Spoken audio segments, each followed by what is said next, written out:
Now, the Ashes get underway tomorrow with Australia hoping to retain the urn and come into the series as the world's current top-ranked Test team. The Aussies have won 4 of the 5 matches in the series last year, which resulted in an overhaul of the English coaching team. Brendan McCullum appointed as their coach and Ben Stokes replacing Joe Root as captain as well. Since then, England have had a bit of a revival. They've won 11 of their last 13 tests, including the win against Ireland earlier this month. So it's all set up very nicely for the opening test at Edgbaston tomorrow. Delighted to say that Melinda Farrell is with us now. Melinda, how are you getting on? Oh, well, I'm exhausted. Do you know that the week leading into the first test of an Ashes series is always frantic, and it feels like this series itself, it's been hyped up so much.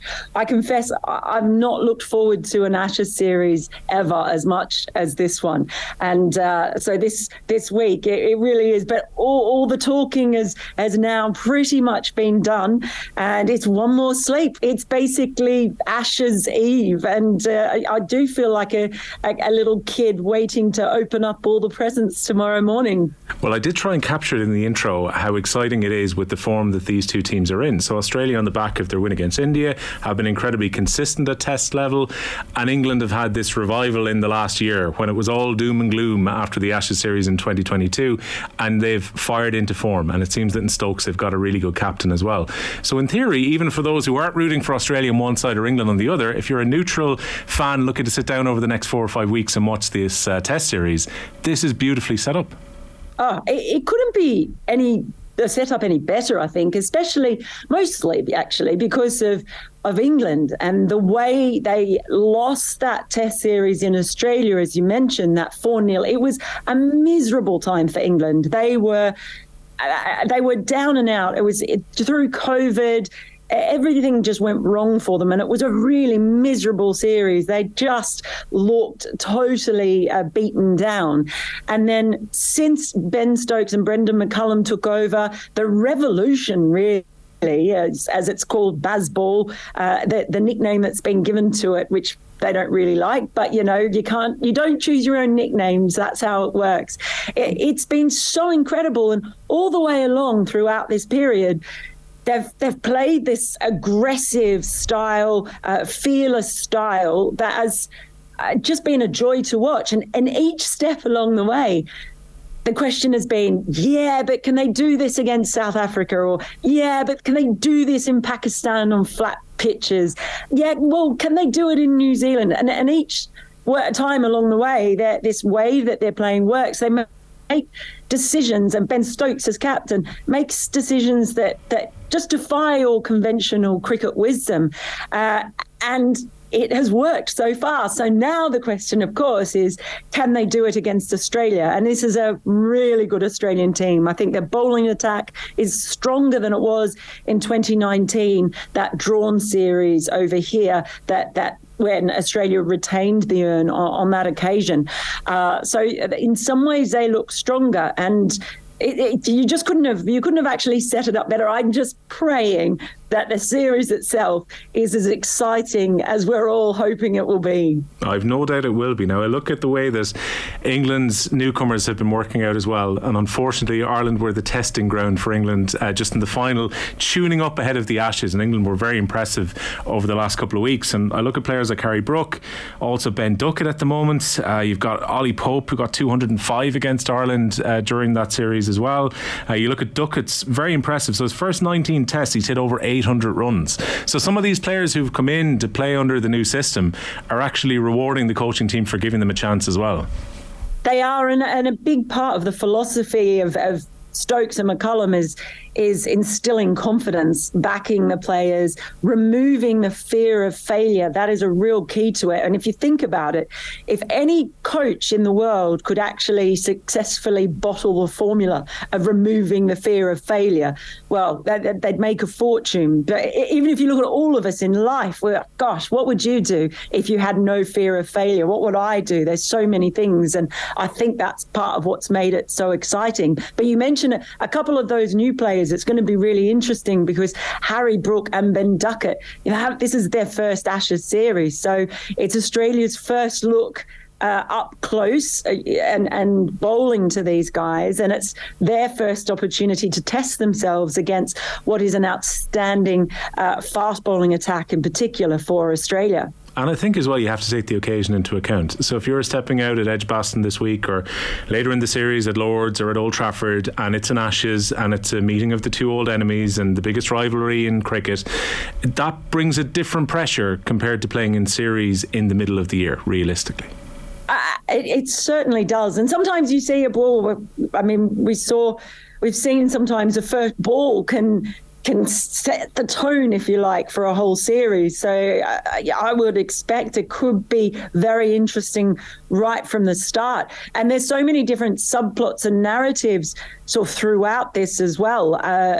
When you look at the return of Moeen Ali 2 years after he last played a red ball game, and Ben Stokes sent out the SOS when their spinner Jack Leach was injured, and Mo's back. That doesn't make any logical sense whatsoever. But again, it's a gut feel decision for Ben Stokes, and so you've got that narrative too. How will he perform back in this sort of arena? And the sense of occasion really is, especially here at Edgbaston, the crowd here is notorious as far as being very loud, very vocal. Last time around 4 years ago, they were brutal when it came to the likes of Steve Smith and Dave Warner in particular after the Sandpapergate scandal in South Africa. It was their first series back playing for Australia. So I expect there might be a bit of that hanging around as well. Last time it didn't bother Steve Smith at all.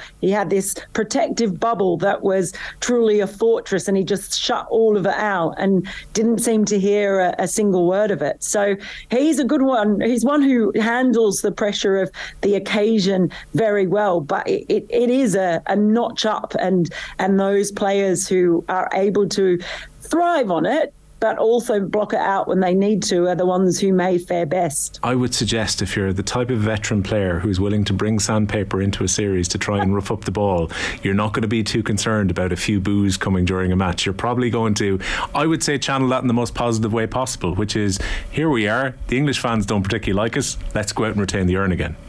Well, Steve Smith did here in that first test make 2 scores in the 140s, so it really didn't bother him.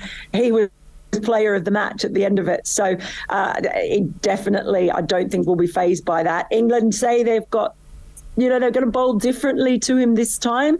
They've got their plans. They've certainly used some funky fields over the past year since this cricketing revolution. So it's going to be yet another fascinating narrative to just see what they do to Smith and how they try to discomfort him, unsettle him, get through that bubble that he creates so well.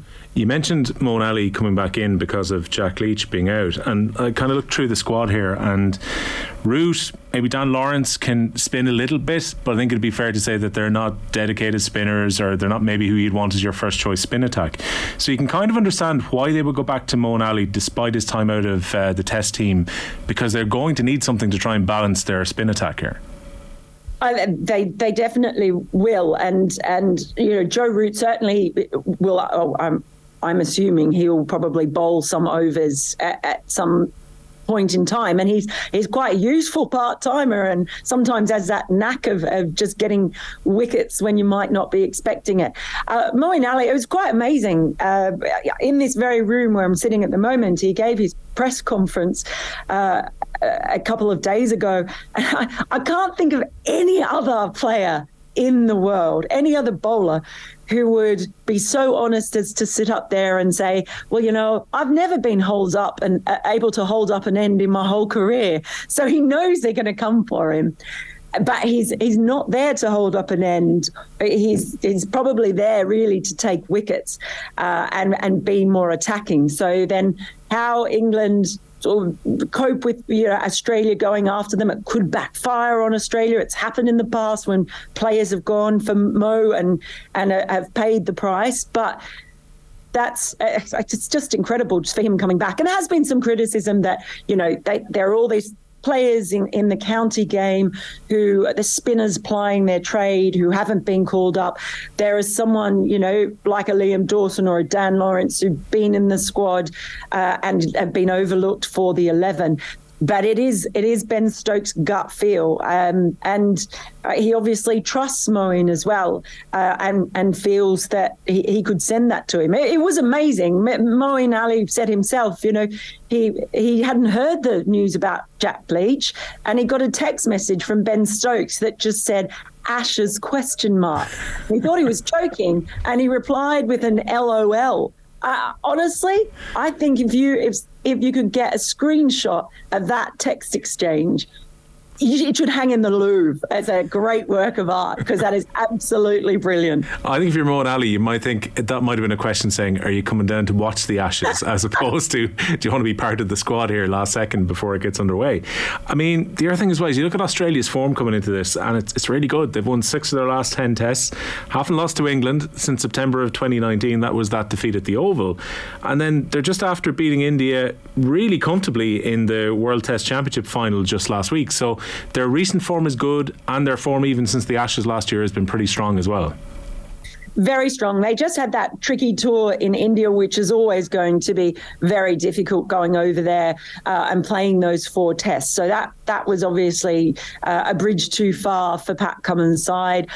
Yeah, I think conditions do suit them a lot more than they do in India. There's a greater point of difference from Australia to India than there is from Australia here in England. So they do come in, and although the World Test Championship final was clearly a really important event in its own right, and it did decide who was going to be the world champions in Test cricket, it had this double duty as being a warm-up in a way for this series. And I think it was like the perfect warm-up really for Australia, because even though they won comfortably, it was 5 days of, testing cricket. They had to, spend a lot of time out in the middle. They were bowling to high-quality batters. They were facing high-quality bowlers. I think it's a far better lead-in than if they'd been playing a county side sort of somewhere in the outer margins of England cricket. So for them coming in, they say they're still fresh. They're all available for selection, although they haven't named a team as yet. They're going to wait until the toss. So it couldn't have been much better, I think, as a lead-in for Australia to have a proper test as a match to be played just before the Ashes starts. You mentioned the captain, Pat Cummins, there. His record against England is very good with the ball. So 73 of his 220 test wickets coming against England, 33 of those have come on English soil. His economy rate is less than 3 and over against England. Less than 3 a wicket, I should say, against England as well. This is a guy who seems to like playing against the English. He absolutely does. And now that he's captain, he has said that this whole tour, they've been referring to this as a 6-test tour, and they've ticked off the first box of winning the World Test Championship. But he did say before that match that this tour would probably define his legacy as Australia's captain. Even with all the other series he's played, matches he's won, this is it. And captains do tend to get judged on things like World Cups, but very much so for Australia and England. They're judged on Ashes series. So they also feel that in 2019 they let things slip at the Oval. They could have won the series outright and been the first team in a long time. So it's still 21 years since I can't remember if it's 21 or 23. I can't believe that slipped my mind. But it's been more than 2 decades since an Australian team won over here in England, won the series outright. So they felt they just left something in the bag when they were here last time, and they are very determined to redress that on this occasion. And when I look at some of the other players here, I'm sure Scott Boland has Irish blood somewhere in his ancestry with that name. But what a start to life for him. So he's played 111 innings so far. He's taken over 200 wickets, and he's had a 5-wicket haul in there as well, which is an incredible start to life in that Australian team. Well, his first match was against England at the MCG 18 months ago in that miserable series for England. And that was a miserable day for them, and an incredible day for Scott Boland, who has plied his trade in the domestic circuits for many years. Gets into his 30s. He's probably feeling like with Cummins, Hazelwood and Stark, the big three of Australian fast bowling, that he was probably never going to get his opportunity, and he did.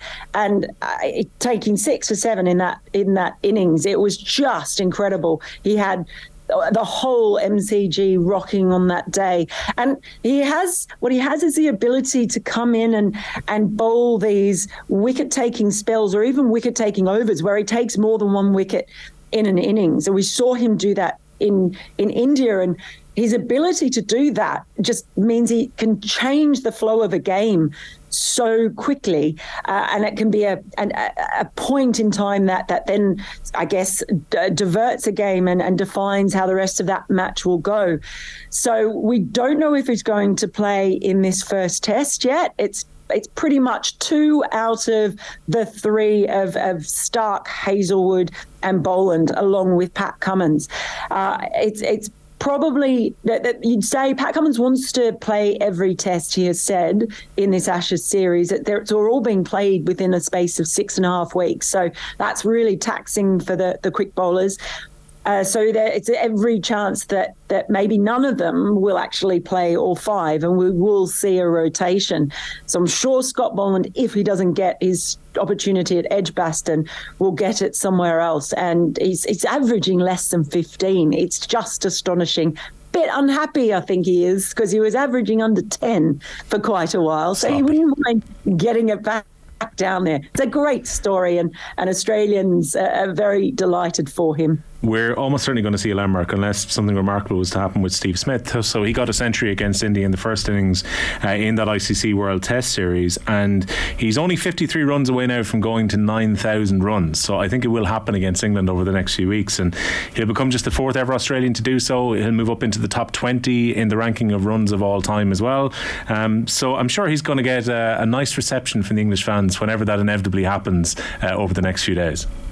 Yeah, I hope so. I mean, hopefully that has kind of died down. Me personally, I'm not a fan of booing whatever the team is, whoever the player is. It's not my bag. So I don't enjoy that so much. I remember here when he scored a century, people were on their feet and they were clapping and booing at the same time, which was really, really weird.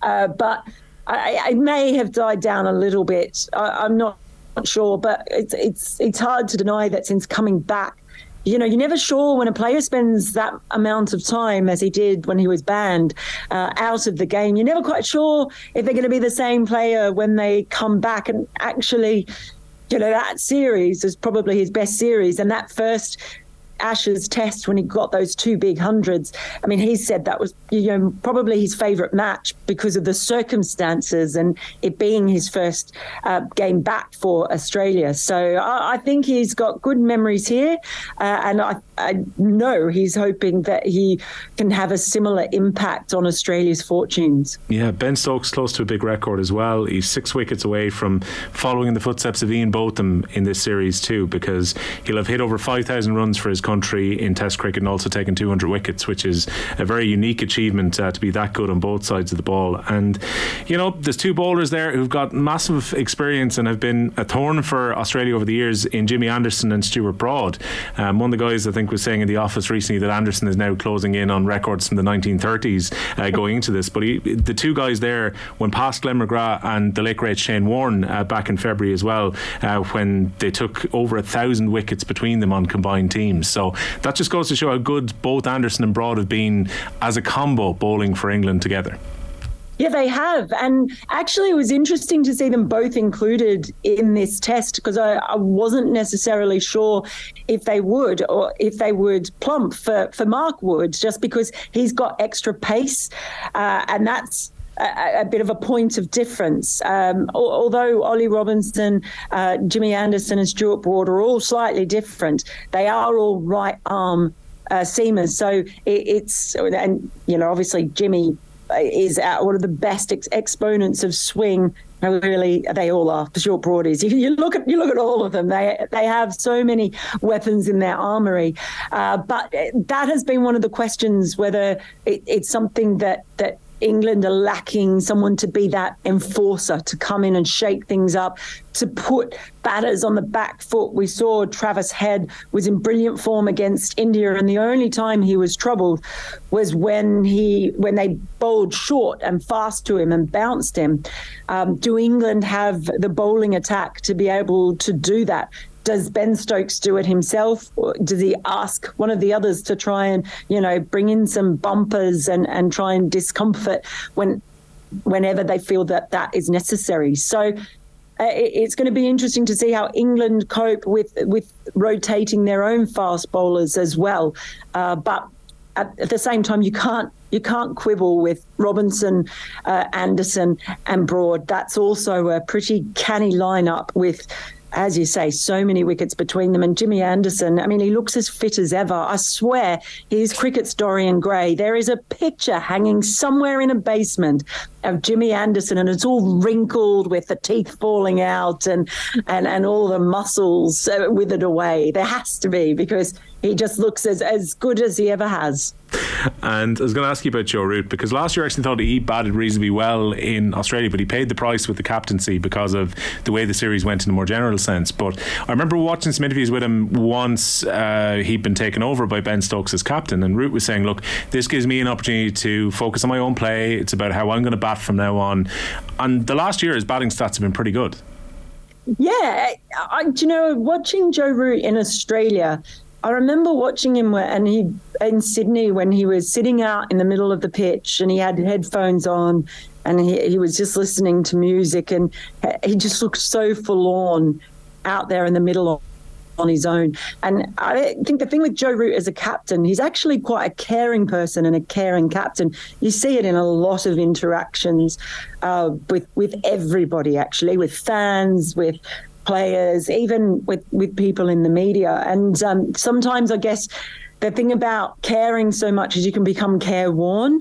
And now I look at Joe Root and he's back to sort of the cheeky chappy that he was when Alistair Cook was captain in his younger playing days. And it's part of that whole thing I said earlier about removing the fear of failure and having people around you who believe in you, and as Ben Stokes said today, in making people realise that they're even better than perhaps what they think they are. So their ability to instill confidence has certainly worked, I think, with Joe Root, and it's just led to another phase of his career, and one which he looks like he's enjoying. I hate to reduce it down to, at the end, a prediction, but especially when you've got a case of so many interesting, as you say, kind of side stories and strengths and weaknesses on both squads and both teams coming in good form. So I won't ask you to predict the entire series here, but for the first test, how do you think it's going to go at Edgbaston? I think the coin toss is going to perhaps play an interesting role, and because if Australia win the toss and bat first, there might be a few down with a reasonable amount of runs on the board, and if England get in first, they might be all out on the first day, but they'll have put a mozza on the board and the game will be moving very fast. So I do think the toss might have a big impact on the rhythm of this game as we go. I don't know. It's impossible to predict. I genuinely don't know. That would be my prediction, that one of those two things will happen. There is some rain hanging around for day 4 and 5. I would not be surprised if this test finishes on day 3 or day 4. So whatever happens, I think it could happen quite quickly just because of the way England play. They lost big again in their first test against South Africa last year, and then in the remaining 2 tests, they came back and won big in the next 2. So even though Ashes tests have a tendency to often be a little bit defined by whoever strikes the first blow, even if it doesn't go England's way in this first one, I wouldn't count them out. from where they go. I know that's really fence city, but that's, there's some prediction in there. I think so. And it's comfortable on the fence. That's what I've learned when people clip these things in these days, and it gets used against you when it plays out entirely differently to how we planned. Everyone will forget what the prediction was in 2 or 3 days' time anyway. So it all kicks off Edgbaston tomorrow. The series then goes to Lords, Headingley, Old Trafford, and then we'll finish in the Oval for what could well be a deciding fifth test this time round. Melinda, it's been a pleasure to have you with us, and hopefully the Ashes is as good as we've hyped it up to be. My fingers are crossed, every single one of them, toes too. I'm sure it will be. Thanks for having me. Thanks a million.